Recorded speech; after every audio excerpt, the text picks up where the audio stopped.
Olá, eu sou Fernanda Marinella, presidente da OAB Alagoas e estamos aqui mais uma vez para tratar de cidadania no nosso programa OAB Cidadania do Tribunal de Contas do Estado de Alagoas. É um grande prazer participar deste momento com cada cidadão, com cada participante da sociedade alagoana. Nosso momento de hoje nós vamos discutir o processo eleitoral. Vejam, mais uma vez esse ano, o processo eleitoral no âmbito municipal já se aproxima. E quantas novidades? O que mudou na legislação e quais os cuidados que cada cidadão precisa tomar?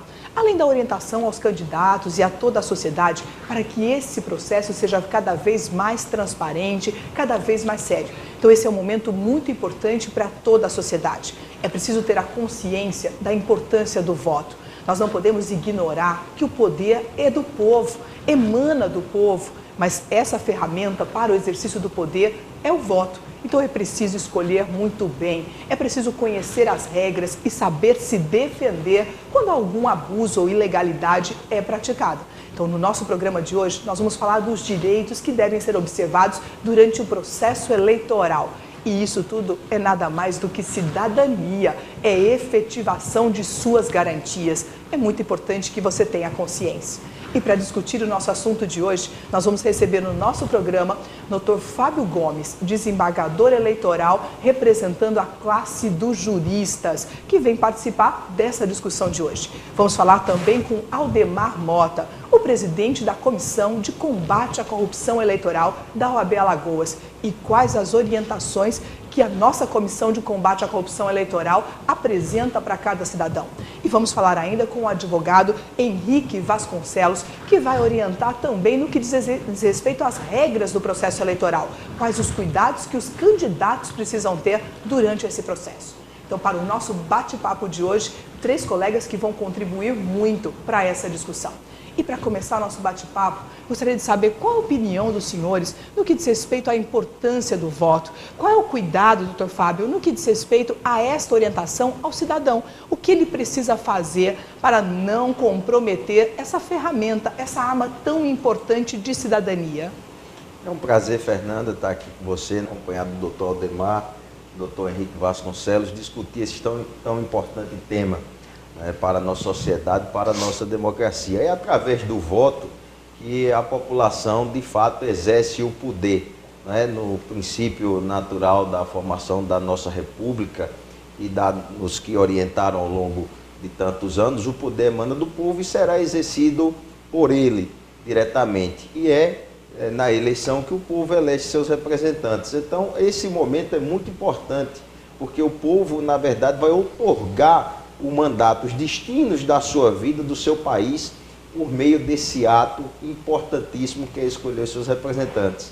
Então o eleitor precisa ter muita consciência na hora dessa escolha. Doutor Fábio, é verdade que alguns gestores muitas vezes esquecem que são representantes do povo e que estão ali para defender os direitos deste povo, não é verdade? Muitos acham que é presente, que é privilégio e não munus público, e não encargo e não obrigação. Mas a sociedade precisa cobrar, escolhe o representante e deve cobrar em razão disso. A execução dos projetos, das propostas de campanha e tudo isso a gente tem que observar durante o processo eleitoral. Então, acho que o alerta ao cidadão também vai nesse sentido, Veja aquele candidato que melhor atende às suas demandas, às suas propostas, que tem condições de lhe representar. É verdade, Fernanda. O eleitor, do ponto de vista formal, é quem detém a capacidade eleitoral ativa, E veja que a legislação já traz alguns requisitos básicos que propiciam que o eleitor faça esse acompanhamento, Nós temos, no caso específico dos candidatos a prefeito, que é obrigatório a apresentação, junto com o seu registro de candidatura, de um programa básico, ou mínimo, de governo, no qual o candidato se compromete a executar. Então, desde o momento da campanha até o final do mandato, o eleitor também tem essa obrigação de acompanhar o desempenho do candidato escolhido por ele ou do que eventualmente tenha sido eleito. Quer dizer que o cidadão tem acesso, então, a essas propostas desde o registro da candidatura. E qualquer um pode acompanhar. É compromisso de gestão, não é verdade, Sim, lógico. Todos esses dados de registro de candidatura, inclusive com o patrimônio dos candidatos, ele é público. Ele está lá para fácil consulta no site do Tribunal Superior Eleitoral, como também em aplicativos, né? Isso é uma novidade para essa eleição.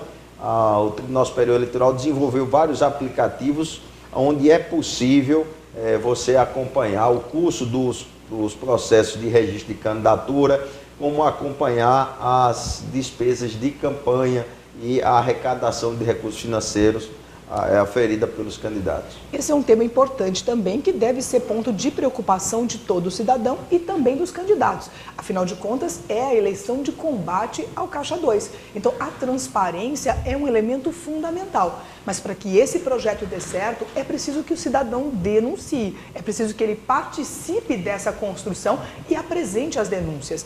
Doutor Henrique, nesse sentido, os candidatos também precisam se preocupar na forma como vão fazer a prestação de contas, como vão apresentar os seus números e no que diz respeito a toda a condução do processo eleitoral, que entendo que muda bastante nesta eleição especificamente. Como é que os candidatos estão vendo isso no sentido de cuidados com a prestação de contas?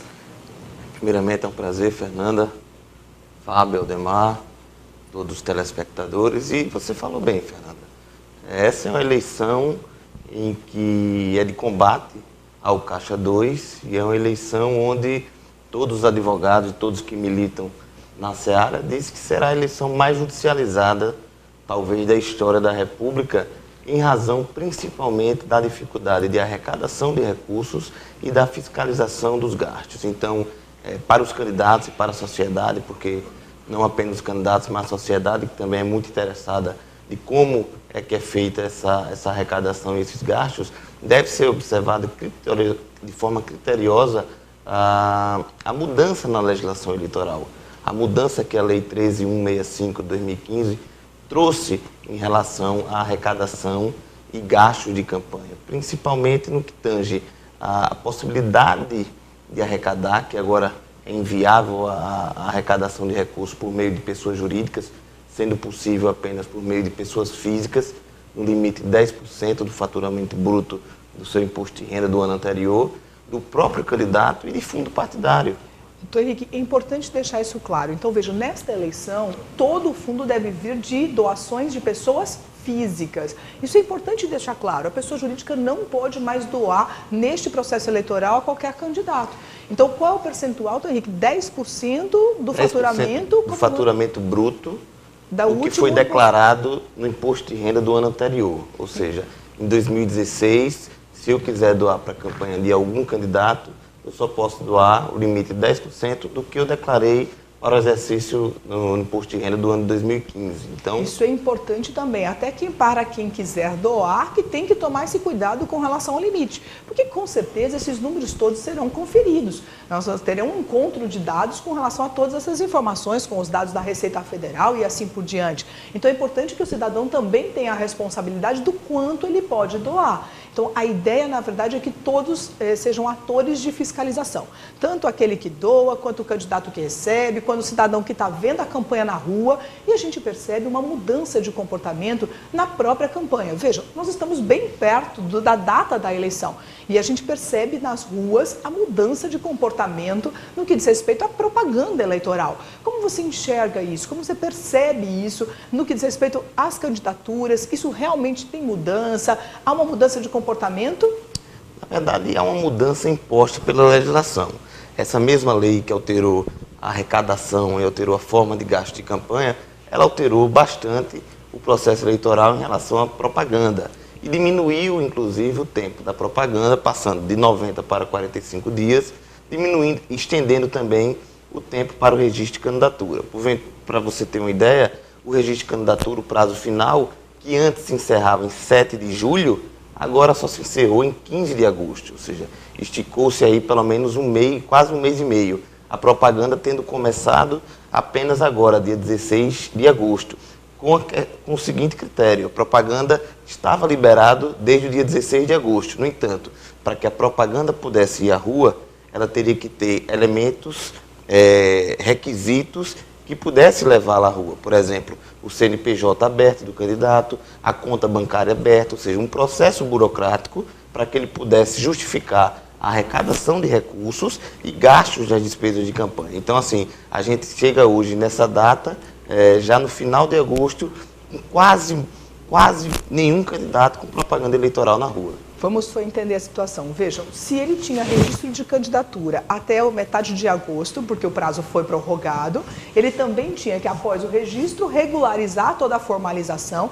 para que ele pudesse aprovar as suas propagandas para que ela pudesse ir para a rua. Então, ele não conseguia, em tempo hábil, no dia 16, colocar a propaganda eleitoral na rua. Então, efetivamente, a propaganda mudou. Não só mudou no seu formato, mas também no processo de consolidação dessa propaganda. E nesse ponto, eu acho que fica uma reflexão.